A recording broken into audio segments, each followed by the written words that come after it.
Good evening and welcome to HWMA board meeting on June 12th. I will start by taking roll. We have Director Luis Lusso Here. and Director Castellano. Here. Director Katie. Here. We have Director Madrone, alternate. Present. And Director Wilson is absent, and I am here. So let's move on to the consent calendar. So we have 4 items on the consent calendar. We have approved minutes from May 8th. We have approved minutes from the May 8th special meeting. We have review and approve draft March 2025 financial reports and award bid for purchase of gas extraction system analyzer and control upgrades. Does anybody on the board want to pull anything from consent? Do you have any public comment on consent? All right. Seeing none, Chair. I will entertain a motion. I make a motion that we approve the consent calendar. Second. All right. We have a motion by Director Katie and a second by Director Luis Lusso. All in favor? Aye. Aye. Aye. All right. This takes us to oral and written communication. Is there any public comment this evening?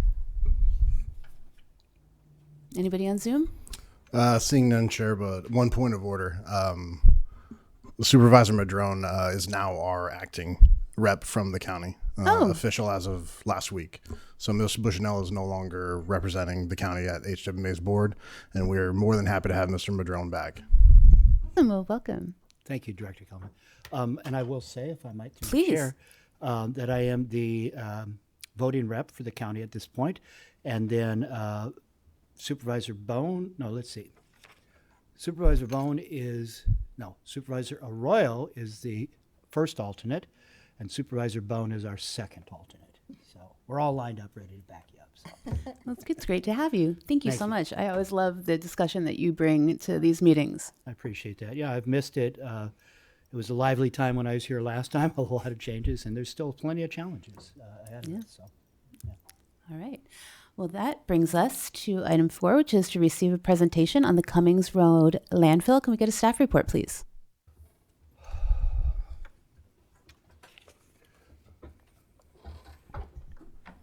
Thank you, Chair. So the Cummings Road landfill, it took a very long and winding path on its road to what it is today. This presentation is going to give a high-level overview of that path that it's traveled, with the understanding that each stop really could be its own standalone presentation. So for the history, between 1933 and 1969, the Cummings Road landfill was privately operated as an open-air burning landfill. At the time, this was deemed best practices for dealing with solid waste. Material was brought to the landfill and burned in a continuous burn environment, where new material was placed on an existing fire, and ash from material already consumed was pushed down both sides of the original ridge slope. In 1969, open burning ceased, and the landfill was converted into a sanitary Class 3 landfill, formally becoming the Cummings Road landfill at that time. The landfill continued to operate from 1972 until 2000, receiving municipal waste from many of our local jurisdictions. The landfill and the Hawthorne Street Transfer Station were originally owned by City Garbage of Eureka, with the authority acquiring both the 33-acre landfill parcel and the Hawthorne Street Transfer Station in early 2000. So why was the landfill closed? The landfill was actually scheduled to close no later than 1998, as corrective action plans for groundwater contamination were present at that time. Due to ownership changes and extensive planning, the projects were delayed several times throughout that process. When the HWMA acquired the landfill, we were mandated to begin that closure process by the North Coast Water Quality Control Board. The HWMA has been attempting to obtain approval of final closure for the Cummings Road landfill since late of 2002. Unfortunately, during the original closure process, heavy precipitation resulted in a landslide release of material and exposed a previously unknown portion of material, later known as the burn ash site. In response to that slide and uncovering of material in the slide area, an extensive survey was done, and preliminary estimates showed that just over 60,000 cubic yards of material would need to be excavated. This material included bottles and cans, miscellaneous solid waste debris, and even vehicles. Following this report, the HWMA and Recology were both issued a cleanup and abatement order with an 18-month timeline to comply. With this information, the authority chose to move forward with a phased closure plan of the Cummings Road landfill, with one phase happening in concert with the necessary abatement order work for the burn ash site. All material removed from the slide area would then be deposited into the second phase of the closure plan. So here we have a brief video of the phase 1 work for the Cummings Road landfill. The following is a summary of the first phase of closure of the Cummings Road landfill in Eureka, California.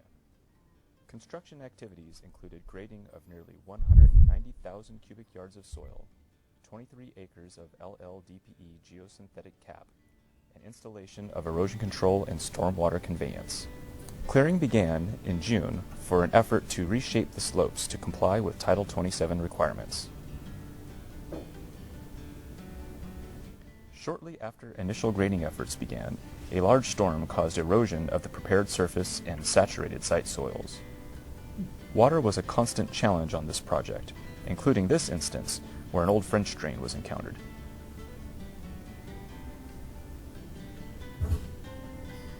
Structural geogrid was used in saturated areas to allow the contractor to achieve compaction requirements. Mass grading uncovered waste, which was moved to the line portion of the landfill. With the subgrade completed, work began on the 24-inch foundation layer. Slope drains were placed to limit saturation of the vegetation layer. Once again, large rainstorms caused damage and setbacks to the construction schedule. With the drainage repaired, work began on the closure cap. The cap consisted of an 18-inch vegetation layer on a woven geotextile 60 mil LLDPE super grip net, and finally a 24-inch soil foundation layer. Due to the highly erosive nature of the site soils, oversized rock-lined ditches were preferred over culverts where possible to prevent the potential of drainage system failures. Steeper slopes were covered in a jute netting, which performed well to prevent erosion. Work was completed in September and survived the following winters with minimal erosion.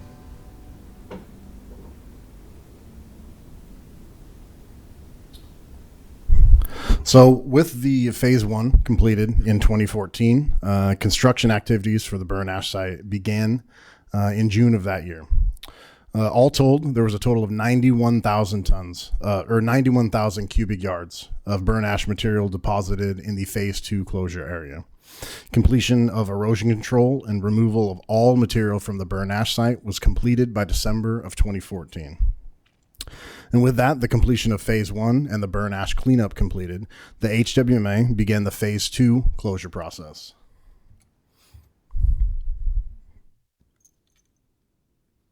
Phase 2 closure of the Cummings Road landfill was the culmination of many years of planning and construction to bring the Class 3 solid waste landfill into compliance with the waste discharge requirements. The burn ash site remediation and Phase 1 closure had been completed in 2012 and 2014 respectively. Phase 2 required new site access to protect previous work. A major component of the final closure was excavation of a new sedimentation basin, which also provided soil for the closure cap.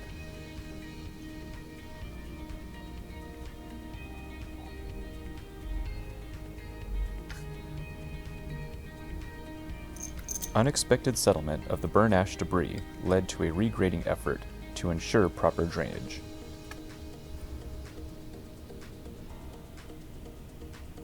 Waste discovered outside the landfill liner resulted in the project's most costly change order.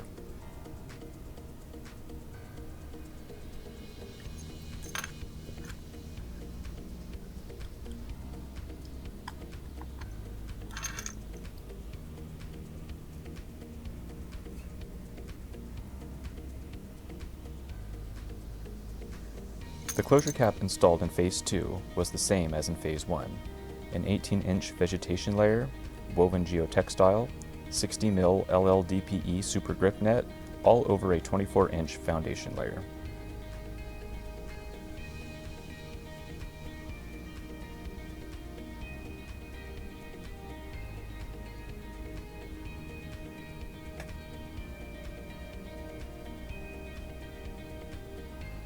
Major drainage infrastructure was installed to connect Phase 2 to the new sedimentation basin.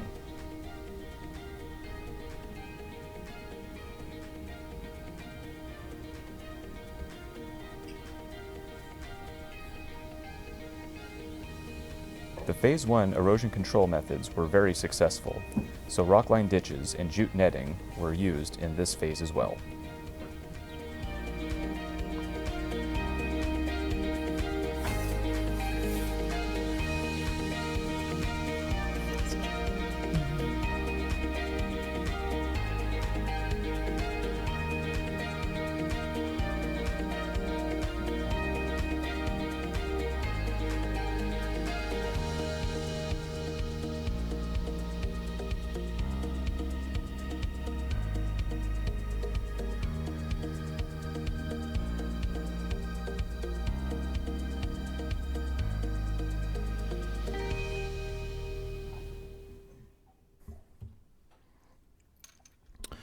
And so, with the completion of Phase 2, the Cummings Road landfill was certified closed in February of 2017.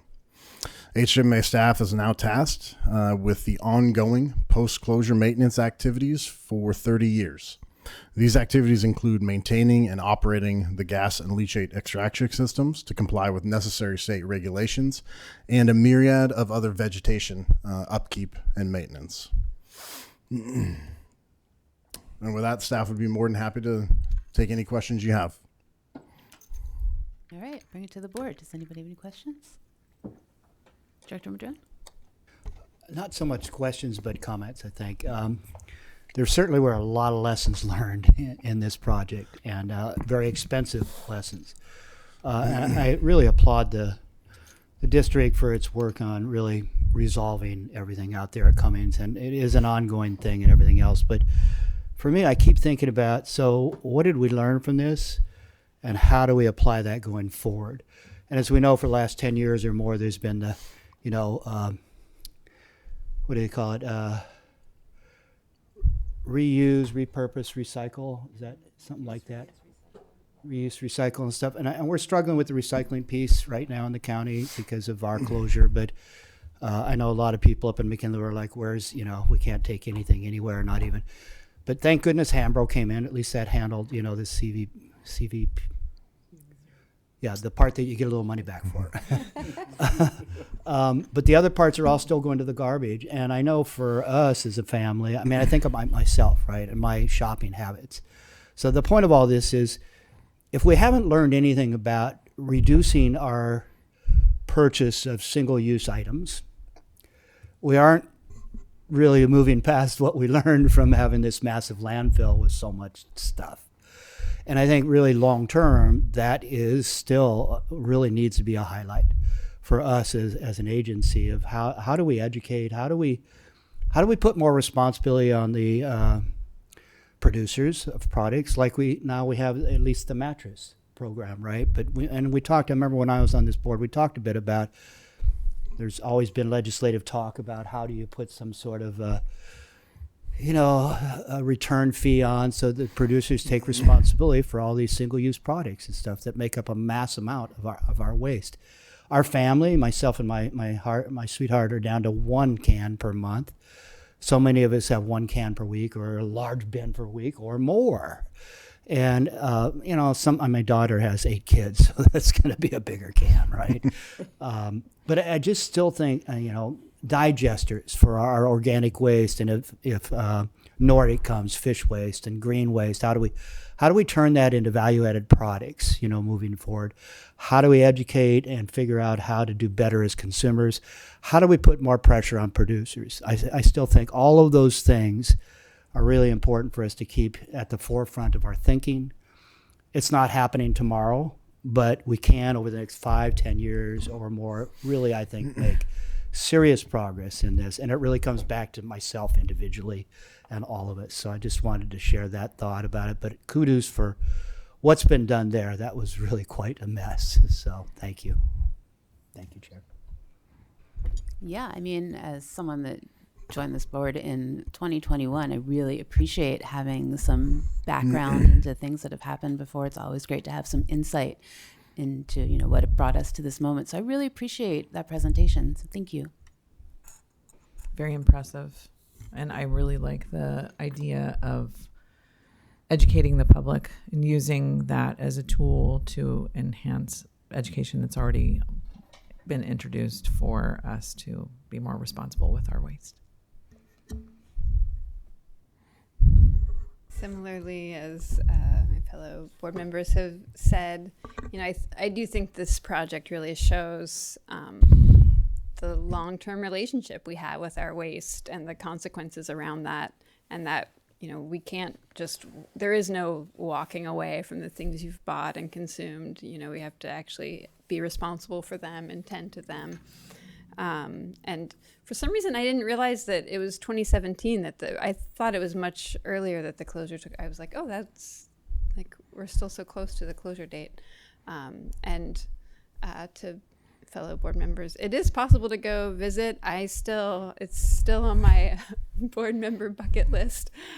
So I'll be following up on that coming up. I'd love that. Does anybody else have any comments? Excuse me, I just had a question. 'Cause I know we've got to maintain this for, I think you said 30 years? Yeah, that's the general rulemaking for Okay, closed so landfills. then after that time, do we still have to own this, or can we sell this and be used as grazing land, or? So that's something that we'll have to take a look at when we get to the closer end life of the landfill. Unfortunately, for some of the parcels, due to how they were originally created, they're unlined. So the original burn sites are unlined. The original phase 1 section is also unlined, which means that there's a potential that we could have to continue to monitor and do mitigation actions after those 30 years. Okay. So it's something that we'll continue to work on. I think we're at year 26-ish. I'm not sure exactly how the clock works out, but we're at 27, 26-ish years of maintenance left, and we're obviously going to continue to monitor during that time. And the closer that we get to the end date of that required monitoring, we'll take a look at potential options. There is a timber management plan on the site for timber that's grown there for forestry. There is a timber management plan, but it's not on the footprint of the Cummings Road landfill itself. Yeah, it's the surrounding parcels. Yeah, and so on the actual restoration site where there's all that fabric and everything else and drainage, we probably aren't allowed to let trees grow on that, right? Because it would start puncturing the trees. No. Yeah. So no. How do we maintain that to keep trees from coming into all of that? Quite honestly, that you saw some of the stuff that they put down that prohibits stuff like that. We'd have staff that does ongoing, continued maintenance of pretty much every inch of that landfill and the surrounding properties as well. So without seeds, without letting things take root, stuff like that, we're certainly not planting trees there either. We knock that down. It's really just a grassy area that kind of holds it together. Yeah. We don't mow it or weed whip it or. No, we do. Yeah. Oh, so you basically weed whip the whole place. Yep. So we don't use herbicides. No. Awesome. Thank you. Little questions, but big things. Well, that's a lot of work. That's a lot of weed whipping. Yeah. All right. Well, thank you so much for that presentation. And no action is needed, so we'll move on to standing item board member reports. Does anybody have anything they'd like to report out this evening? Director Castellano. Just quickly, at the upcoming Eureka City Council meeting, we have the annual rate review of service rate adjustments for solid waste collection. I just wanted to share with folks here that we're looking at a 10.64% increase. You know, a lot of that is not due to the increase in rates here, but the increase in fees with Recology. So I just think it's good for folks to be aware of like how these kind of gets passed on to the consumers. We haven't quite gotten to that on the agenda, but I know that our city manager has been talking to Recology, so looking forward to it, maybe not, coming before my council. All right. Director Keller-Heckman, do you have anything to report out? Yeah, I just wanted to let the board know that HWMA staff has been working in concert with all of your jurisdictions on your annual rate reviews. We will be in attendance at the Eureka City Council, and we are more than happy to be in attendance at any of your city council or board of supervisors meetings when those rate reviews are presented to you. Just let staff know that you'd like us to be there, and we will.